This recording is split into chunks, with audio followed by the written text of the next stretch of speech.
We decided one daily segment wasn't enough for Bill Bush and Bill's Thrills, so we turned it into a week-long podcast recap. Here's Bill's Thrills Rewrapped, sponsored by Acres Equipment on 93.7 The Ticket and theticketfm.com. Okay, so today we're looking at something. I caught this this weekend, and I thought it was just such an interesting story. I listened to basically listened to the Steve Sipple of the Washington Huskies. Oh, okay. And I thought it was incredible to talk about. He goes, they're asked about, well, how's it going with the new staff and Jedd Fisch? He goes, we barely knew the old staff. So they were only here for a year and a half. So they were there for a year and a half, and then obviously they come in, they have a very good year, and then they have a sensational year, and then they're out. So the staff, just think about that. In a year and a half, how well would you know a staff? You wouldn't know them real great. So they, like I said, maybe a little more than a year and a half, but they weren't there at all. But I thought it was just so intriguing listening to what it was like to get to know a staff. And then they talked about this one. So they have this brand new staff in Jedd Fisch. Well, in between the two staffs, something else happened. They played for a natty.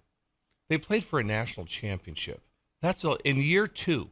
In year two, That's Washington. significant. So the reason that DeBoer got hired was because Washington and Jimmy Lake did not do well. It was terrible. They come in within 2 years, they flipped it to a national championship game. And not only did they go to, like I said, they felt good going into the game. I had friends on that staff that felt they matched up better, against Michigan than what they did against Texas. They beat a very good Texas team. That's incredible for what they got through. But here's the thing that's interesting now. So they played for a natty. They have 22 spots, offense and defense. 2 returning starters.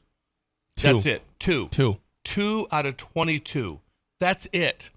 He goes, we don't even know this team. Wow. We have no idea who this team is, who's here, who transferred in, who has it and didn't even play before. He said, we didn't know them at all. He said, so Fisch did something I thought was remarkable to listen to. I'm not sure if I would buy into it myself as a coach, but he had open practices to the media and to the fans. Really? All except one. All except for the one practice, he said, before the spring game. He said everything was open. Could you imagine your first year and all of a sudden that the media's there watching you and making comments now? They're saying, ooh, this isn't good. That's not good. Fresh off a runner-up in college football and with only 2 starters. 2 starters back. And so in conversation, they asked him, they said, where do you think you'll be win-wise? He said 6 or 7. Could you imagine playing for the national championship and then next year you're thinking like we might win 6 or 7? I thought it was a remarkable conversation. And, oh, by the way, what else are they doing? Going to the Big Ten. Yep. Can you imagine being a fan there, having that kind of roller coaster, a great roller coaster ride, obviously getting to a national championship, but just being a normal fan, being like, we're terrible. We're not bad. We're in the natty. Could be terrible again. Lost our coach. Lost all of our players. They won the Joe Moore Award for the best offensive line. None of them are back. They're all gone. They're all gone. They had a first-round pick. Some could have came back. Some departed to in the portal. And so it's just a remarkable thing that they have. Now, the one thing they have going for them is that one of their true rivalries is Oregon. Washington-Oregon's a real rivalry. Then you have the Washington State, the Apple Cup, which is interesting. So they're saying right now they're going to win 6 or 7. And you look at it, the Apple Cup, which is their game, right? Yes. I've watched it. I bet I've watched it 30 times. It's now game 3. It was always the last game of the year because Washington State's independent. Yeah. They're independent. So the only time they could play it was game 3 is when they play it. But they've got to go to Rutgers. Extremely difficult. Yep. They have to play Michigan. They have to go to Iowa. At Indiana, not great. Then they got to play USC. They have to go at Penn State and then UCLA. The guy goes 6 wins because we can win 6. Fresh off a runner-up. So this came up in my mind, and now we have a text line. The reason I got to all this is that what would the text line say to Nebraska this year playing in the national championship game, losing? So obviously having an incredible season, going 14-1, 15-1. Now I realize the playoffs now are larger. So let's say you just go back in time for a year, but you play in the national championship game, however you cut it, and then Coach Rule leaves. That'd be tough. Now we saw it's just a hypothetical because this is what Washington just went through. Right. They just went through having a coach that was extremely successful lower level. Fresno successful as a coordinator at Indiana. Boom, now he's the head coach. Has an incredible job there. Again, they turned it around. They got in the Natty in year 2 from the Pac-12, a league that everybody did what? They just crushed them. They just crushed the Pac-12 for being horrific. And they got into the national championship. Now, we saw Jim Harbaugh leave, but he's been there for years, though. It's not a 1 or 2 year thing and gone. This is built up to it, both in the NFL. Everyone's okay. We get that. We're sad to see it go, Jim, but it's fine. And this will happen a lot. You're going to see some teams make 1 year runs.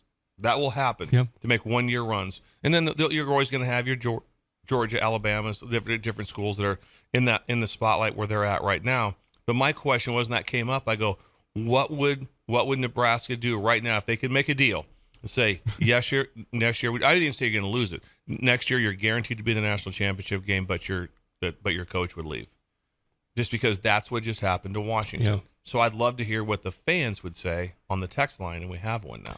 Well, great question. Jeff the texter says that is elation followed by complete devastation right there. It is. It's both. That's what I'm saying. That's what Washington's going. That's why I brought up the topic of Washington. Can you imagine being a fan there right now, or the sports writers sitting there in the stands going, "What just happened? We had some hope when he came here. We were terrible. They were terrible. Yep. And then they turned it around within 2 years. Yep. That'd be like this year. It'd be like Nebraska going to the national championship game. They turned it around in 2 years, and then they lost everyone. They lost everyone. Think about this. No one's talking about Washington at all. They're not mentioned because we saw they have lower odds of wins than Nebraska does. Like Nebraska was at 7.5. Washington was at 7. Yeah. And they're saying 6. That's what the writers are saying. And that's probably because why? The writers sat and watched them all spring. So they watched them. Question from LB says, do true blue bloods outlast these one-and-done teams over 10 years, Bill? What do you think? Yes, they will. So I'm saying there's going to be some teams that all of a sudden a little magical run, things kind of come together. Things came together really well. They took an often injured Penix as quarterback, right? And he's good. He's not good. He's a top 10 pick. So he played so well. And then they had a receiver that was a top first round pick also. Top 15. He was top 20 for sure. But anyway, incredible player. They had players all over the place. And so there were some players there when DeBoer got there. And then don't take away from DeBoer either that it's not just like anybody would have got that done. Any staff would have won, would have done well his first year, and any staff with the second year would have done the same. No. Because DeBoer got Penix there because of his tie from Indiana. So that was one of the ties that came in. And that's one of the things that's always different when you talk about when coaches leave and go. One of the reasons Indiana will probably be somewhat competitive in some games is because Cignetti took all of his best players from James Madison. Yep. And so it was a very good team. When you come in, it's harder for someone like a Matt Rule coming in from the NFL because you don't have your group of people. Because several good players from Washington, where are they at right now? Alabama. Yep, they went. And so part of that, and then there's several players from Oregon State. Where are they at right now? They're at Michigan State. So there's a big part of that when the chips start to move around in college football, that the incoming coach is able to bring in players with him from his current location. Fish brought him from Arizona to there. That's what happens. And so that's what happens. So when you don't have that tie-in, when you first jump, it's a little bit harder. Regarding your hypothetical, Bill, and this is probably the fact that Nebraska's missed 7 straight bowl games, Sandmaster says that would be a great problem to have. Better than worrying about how many times we're going to turn the ball over in a football game. Yeah, it's just it's interesting to say. Well, like I said, it's interesting to say what would you want to have, because they're back and they're set back. It's weird to me. Is it? And maybe not when you're there. There's part of it doesn't feel like it almost happened for them, because of the coaching change, the different part of it, all those things. And Washington would be much better if DeBoer was still there. Absolutely. They'd be much better. They would be winning 9 games this next year because they wouldn't have lost players. Penix would be gone, but Penix would be gone. And Odunze was gone. Yes. But he would get some players. Now, they did bring in Will Rogers from Mississippi State. So they have players that are coming in. But I'm just telling you, they would win 9 if DeBoer was still there. He would have kept several people on that roster. Well, he's never had a bad year ever as a coach. Never, ever. He's got a 90% win percentage, I think, 89%. He's never had a bad season. But I just thought I couldn't imagine being, like I said, that covering that and being like, okay, we only have 2 starters back.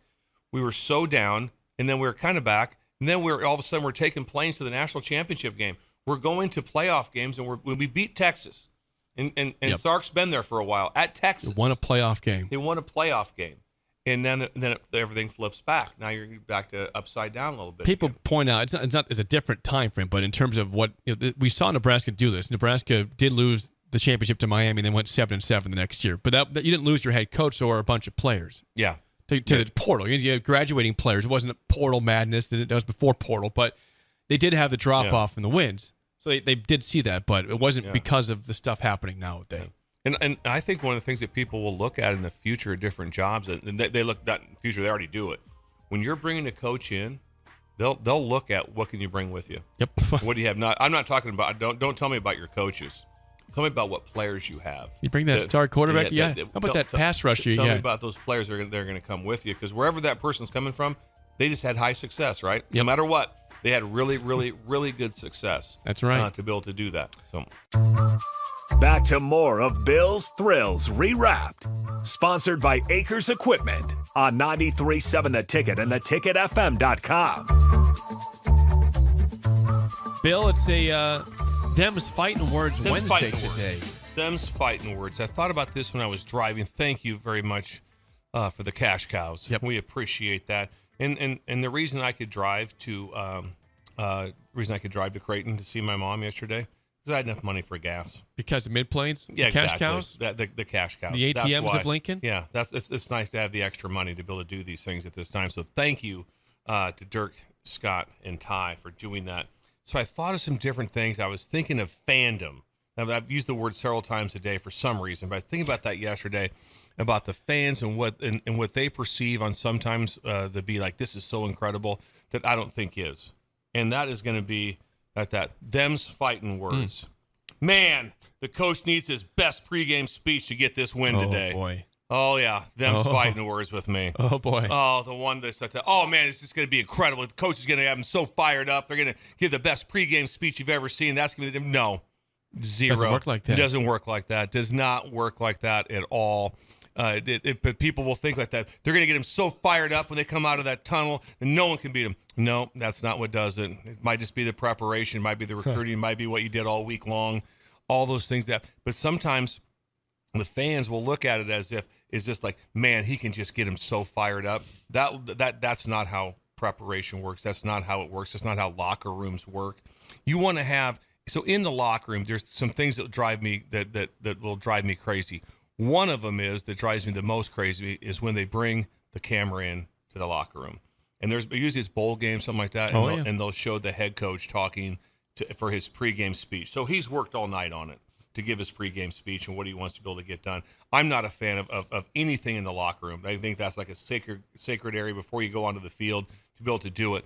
But when you get around the veteran guys there's energy in the locker room. There's energy, but only at a certain time. When you come back in off the field, it's very relaxed time. People are in their own mode. They have their own thing that they're getting done. But there's never a time, have you ever seen after an interview after the game, it's just like, that was an incredible Game 7. How'd you do it?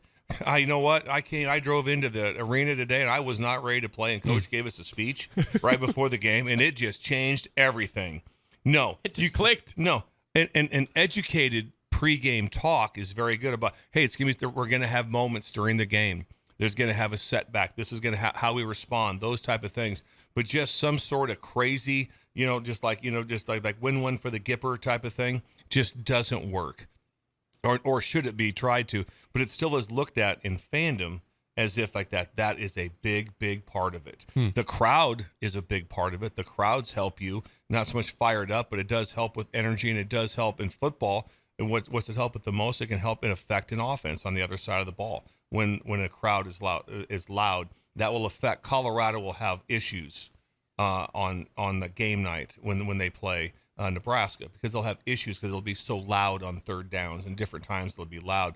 That affects the game. The pregame speech doesn't affect the game. That's not how it works. And so it's always interesting to see what people think. Like, was it crazy in there? Did the coach get them all fired up? It's kind of, I will say this, I'm not really around for any of them. I'll hear some things after the side, because coaches in two ways. If you're in the press box, you leave way early. So before the team gets called up, before you go out, you're gone.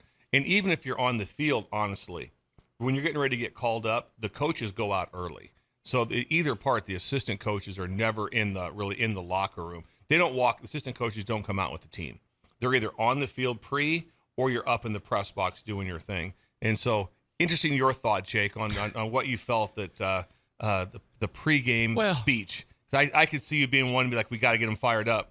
Well, okay, like personally or when my thoughts. Okay, well, I played tennis and golf. There's not really a pregame speech for that. I mean, what are you going to say? It's called swing hard today. Yeah. Swing hard in tennis. Hit the angles. Yeah. In tennis, be good at the net. There's no pregame speech. It's just, hey, just be smart. Basically. What was your thoughts as your fandom for the Dolphins?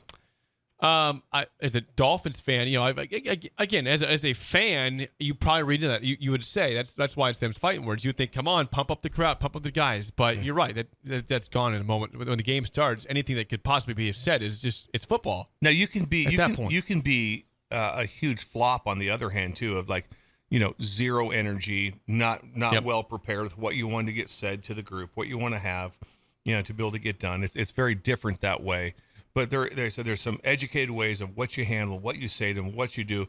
But there's never a time when it's just like, wow. I tell you what, I drove in today and I wasn't ready to play, and now I am. Now that speech just really got me going. That made a big difference with me. There's certain things that I think that maybe I look like PJ Fleck, for example. He brings high energy to the sidelines. Now, again, he's not playing the game. He's coaching. I would think he'd be easy to play for with that type of energy versus somebody that comes in maybe a little calmer on the field. Yeah. Or, Dabo sprints in and it Clemson. That's kind of cool to see that. You have a general theme with what you're sticking to. Energy is different than some sort of magical speech, some pregame. You always hear about the word about it. What's your pregame? What's your last thing you're going to say to him? What's your pregame? No, that does for me anyway. That's a hard no on everything. Having good energy is always a plus, but not killer. I would imagine, like you said, talk to you can talk to all the great players that played here at Nebraska and played for Coach Osborne. Was he known for a fiery pregame speech? No, that's I don't the think part so. That maybe it's the preparation that you did, maybe the recruiting that you did, maybe the plan you had put in order, the way you operate everything. That's what makes the difference for us. You never get to you don't elevate into your game. Right. You don't. It's always talked about that. You don't rise to the occasion. You rise to the level of your training. And so that there's no like, well, I'm going to talk to these. We're going to rise to the occasion. Well, no, you're going to rise to the level that you're trained to reach. Is what you're going to be able to get done. Okay, a question from Kevin, and I'm curious, I guess, as an outsider here, as you the insider for this. He says, Kevin in Waukee says, I would argue that the average fan loves to watch the locker room speech on TV. Okay, how much different is it in your experience if it's being filmed versus not filmed? The speech. I think he's 100% right. If you're a general, if you're a fan of Michigan State, whoever it is, they're gonna go live in the locker room for the pregame speech.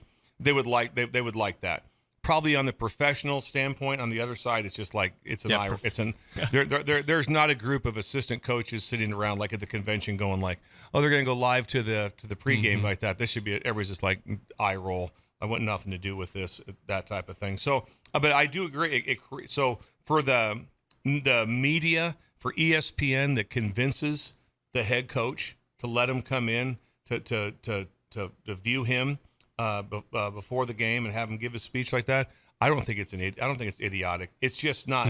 That's just not me. I guess it'd be the best way. That would be more personal. And I think I'm speaking for 98.9% of the coaches. I don't think a lot of coaches are going to be going like, what do you think is great about college football? I hope they always bring the camera into the locker room for a pregame speech. I think that's something would be great. Lastly, this is kind of random before I get to the game show. This is from Steven, I guess, regarding locker rooms and coaches. Obviously, you are very close with Ed Orgeron, having coached for him before.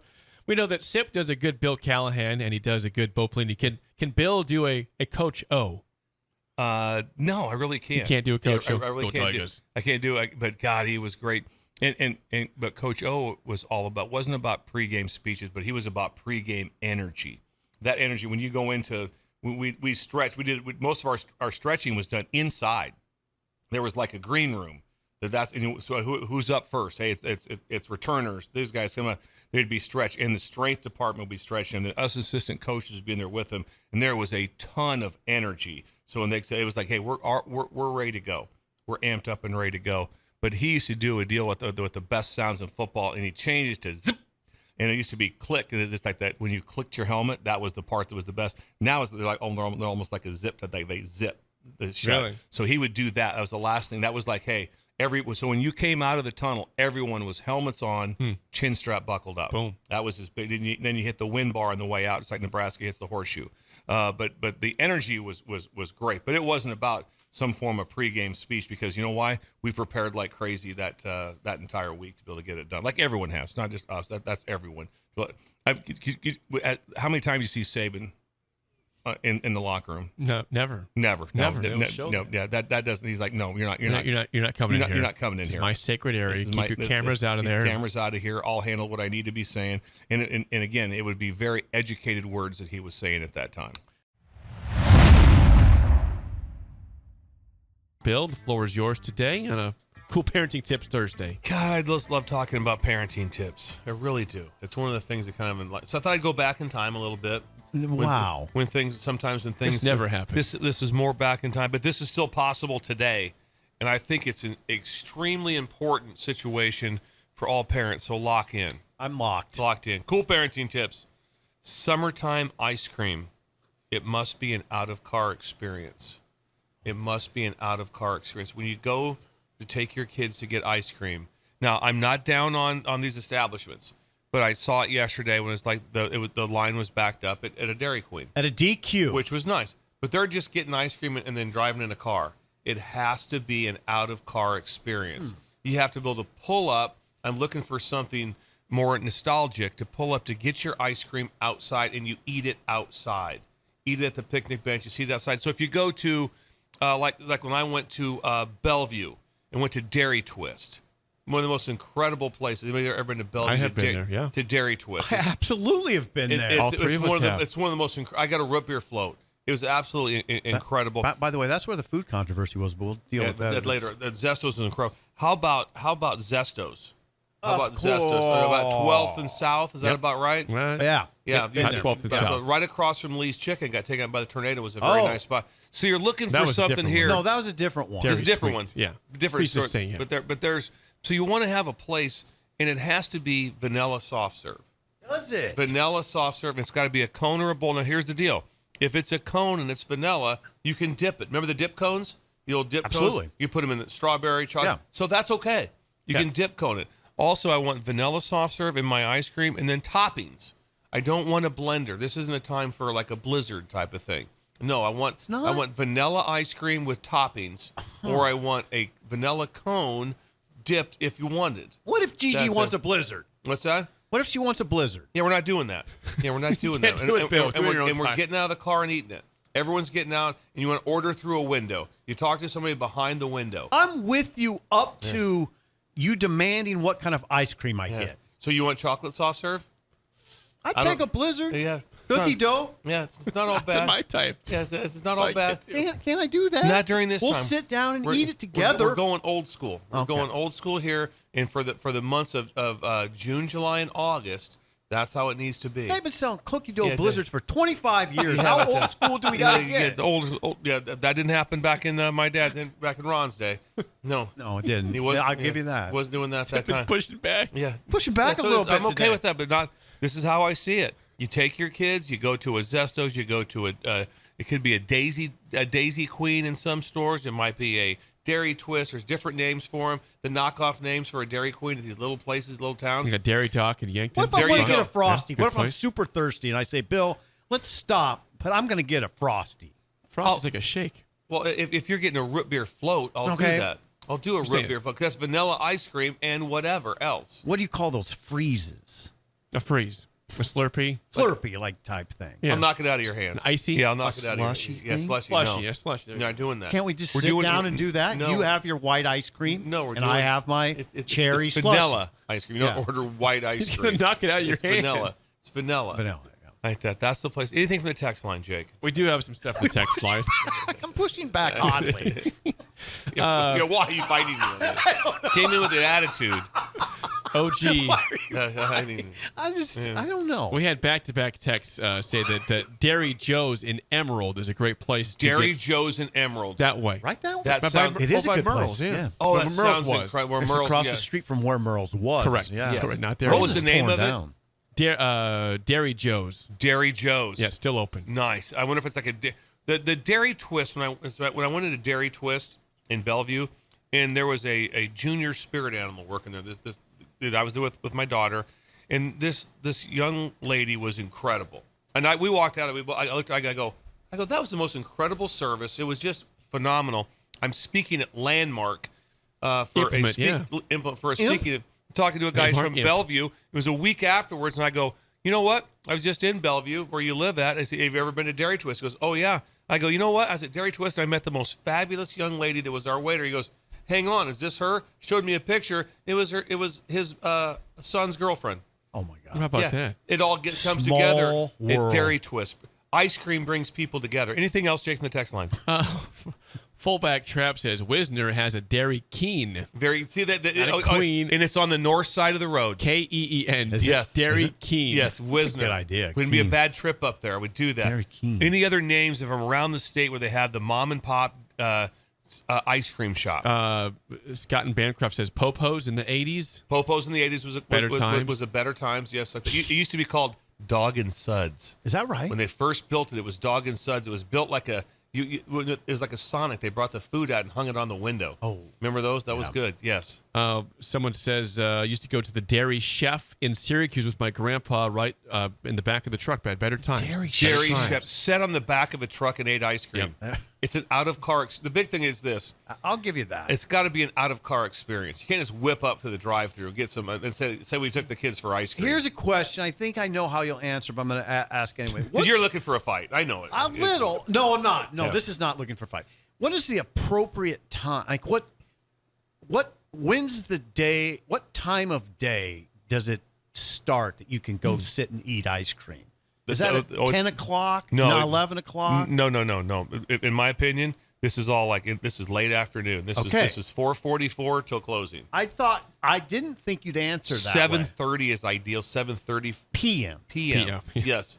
Yeah. Not I don't see it sitting Breakfast down ice cream? going to get ice cream at like After noon. the show. Yeah, after the show. Us three. Yeah. Still get some ice cream and sit outside. Go to Dairy Queen. Go to Dairy Queen and sit down and have some ice cream. Have a chocolate. That's how we unwind after the show. I mean, get a banana split.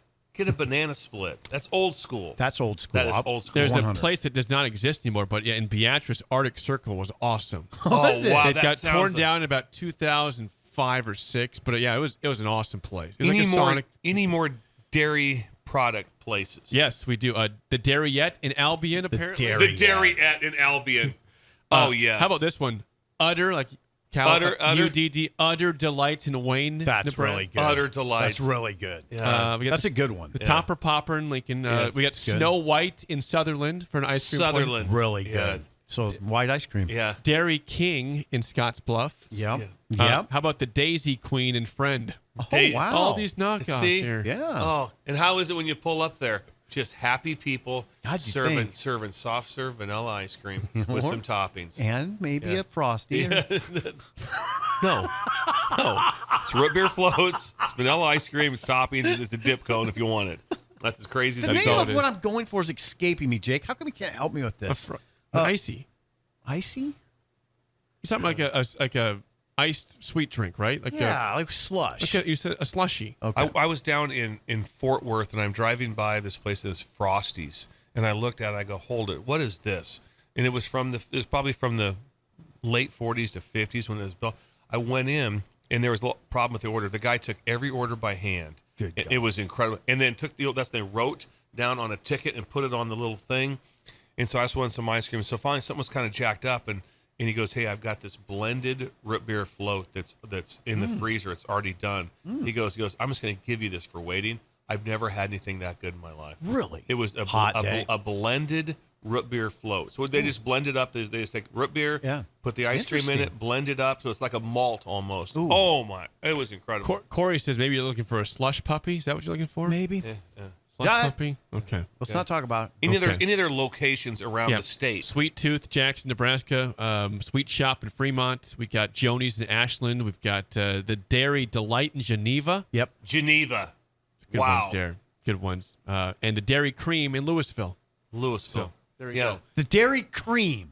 The Dairy I like Cream. that. It's got to be an Dairy out-of-car experience. That's the biggest thing. Take your kids. I tend to agree with that. Take your kids, get them out of the car. You order through a screen window. That would be great. Yeah, just like at the pool back in the day. Pool, Back in yes. the day. Back to more of Bill's Thrills Rewrapped. Sponsored by Acres Equipment on 93.7 The Ticket and theticketfm.com.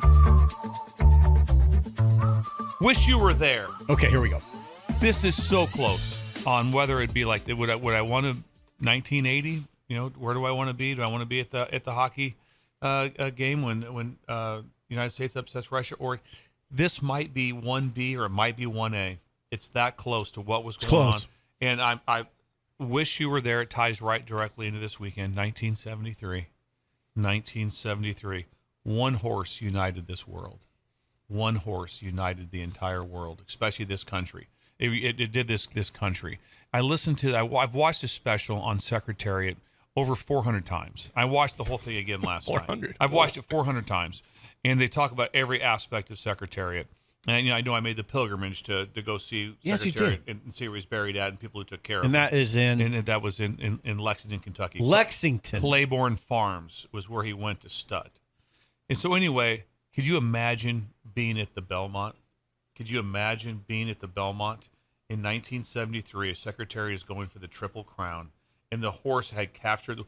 One of the writers talked about 1973 that the country was up in arms and just divided over the Vietnam War. The one thing that brought everyone together was Secretariat. God, we need a Secretariat. We need a Secretariat. And the horse brought everyone together. It was incredible. Still holds the record, obviously. If we could run the audio. I was there at 6 o'clock in the morning. I was there all night. I fell asleep against a tree by his barn. The fittest I have ever seen a horse. His eyes were big as saucers. His nostrils were flared. He was nickering. His ears were playing. His muscles were rippling. And he's walking around on his hind legs. And I remember thinking to myself, boy, what are we going to see today? I'm looking at him and thinking. Okay. The same one. Keep going. Yeah, keep Looking at him going. and thinking, I've never seen him walk like this before. He looks like the execution man. He's going to the gallows. He's about to dispatch somebody. And they're off. Looks like the early lead goes to Mike Allen. Yes, Mike Allen going for the lead. And he still has a quarter of a mile to go. And I'm thinking to myself, he's going to totally collapse in the stretch. He can't keep this up. And I'm asking other guys who are on the track, what are you thinking? And everybody to a man is thinking, he's going too damn fast. Secretariat is in a position that is impossible to catch.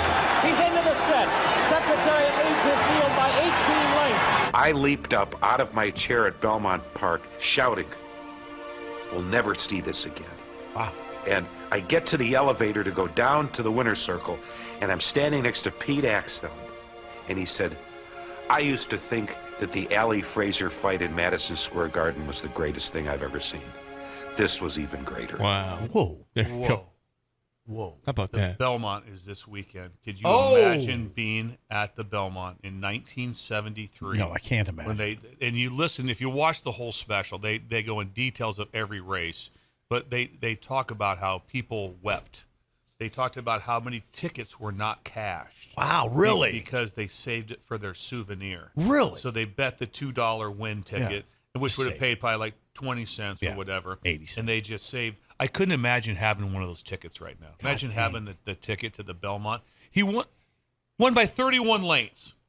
31 lengths. Who was that gentleman, by the way? 31 lengths. Who was that guy talking? Their names are up. I can't tell you. Their names are up on the deal. They're sports writers. Oh, he was a They're sports writer. Yeah. And if you watch the whole special, it's 39 minutes long. You can get it on YouTube. If you just pull it up, it'll change your life. I need to do that. It'll change life. I need to do that. Bill's watched it 400 times. 400 Yeah. times. I've watched it. 40 minutes. It's incredible. 39 minutes. Goes through everything about it talks about his end of his career, talks about everything. And just and how they almost sold Secretary because they were going under, and they almost sold the horses, and they didn't almost have Secretary, and just all the different stories with it. But to be there, see that nothing's ever happened in horse racing close to this horse, and nothing's ever happened like that in the Belmont. No, 31 lengths, and he's running for the Triple Crown, and they go through the whole deal, and everyone was freaking out because the horse just took off. And Turcotte just said, he goes, I just let him run. Turcotte I just let him was go. the jockey. He goes, I just let him go. And everyone thought the horse was going to collapse and die, right? Because he was beating everyone. And Sham was very close to him in both races. Sham was basically the runner up in every race. And the jockey, they interviewed him, and he's like, my job was he goes, just stay close to Secretary. Don't leave him. You can't let him get ahead of you. Don't leave him. He has one job, to stay close. 31 lanes. He got beat.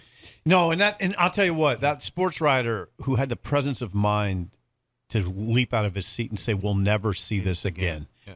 That's brilliance right there. And yeah, we've never seen it. We've never seen anything close to it. We've never seen anything close to it. Oh, I can't even. It would be the people that were weeping. There. People were weeping. He talked about one of the writers in the thing. He goes, Jack Nicklaus. He said one time I was at an event, and Jack Nicklaus called me over, and he said, you were there. You were at the Belmont. You saw it. He goes, I was. He goes, and Jack Nicklaus talks about it. He goes, I watched it on my TV. I stood and I wept watching him come down the back. That's amazing. Yeah. That is amazing. I thought Ali Frazier was the greatest thing I ever saw. At Madison Square Garden. Yeah. That was the greatest thing I ever saw. I mean, I don't want to go off on a tangent, but that was an incredible fight. But anyway, yeah, that is amazing commentary by that guy. That was a good find. And how just like they said, that how we woke up that day was just like ready to roll. This is on. Yeah, horse race. It was over horses before are it started. Interesting. Yeah, horses are interesting, guys. They're interesting. Good ones. Maybe not even. They don't have to be good. I was always taken by it working at the racetrack for Danny Coughlin at the time, and when it's race day, they know. They know. Yeah. And you take them out on a lead shank, and their head whips to the track. And I bet Secretariat was like that. He knew what was going on that day. Yeah. From the text line, that Mark in Edmonton, go Oilers, by the way, says that writer is Bill Knack. He wrote for SI. Oh, the writer. Yeah, he could tell. Not the writer. The guy talking. The writer, yeah. Bill Knack. Bill Knack from Sports Illustrated back in the day. Okay. But so if he covered racing for them. Yeah. If you watch the whole documentary, which is like there's 39 minutes long, and everyone talks about Secretary, the different things that the horse did and the attraction it had, and the one that when the race cover, the guy just covers just horse racing, was like, he goes, it was different. He goes, there were people went to the track that were bettors. He talked about how they would step over someone having a heart attack to get their bet in. He goes, it was different because it captured America. Oh yeah, racing was bigger back then for sure. And that was God, that was good. People said they got goosebumps listening to that. Yeah. I get goosebumps talking about it. I do. Yeah, just talking about it, I get goosebumps. Yeah, when you hear it and watch, and you watch the whole race, you watching it. It's incredible to watch him when he takes off, and it's just like, this is insane. It would be like winning the 100 meters by 60 meters in the Olympics. That shouldn't happen. That doesn't happen. What happened? We won by 60 meters. That's what it would be like. That type of a run, and the thing was that like he would have won by more if the race was longer. It was just incredible. It wasn't slowing down. That is a great edition of Bill's Thrills, sponsored by Dirk Scott and Ty at Mid Plains Advisors, the ATMs, the Cash Cows in Lincoln. Wish I was there Friday.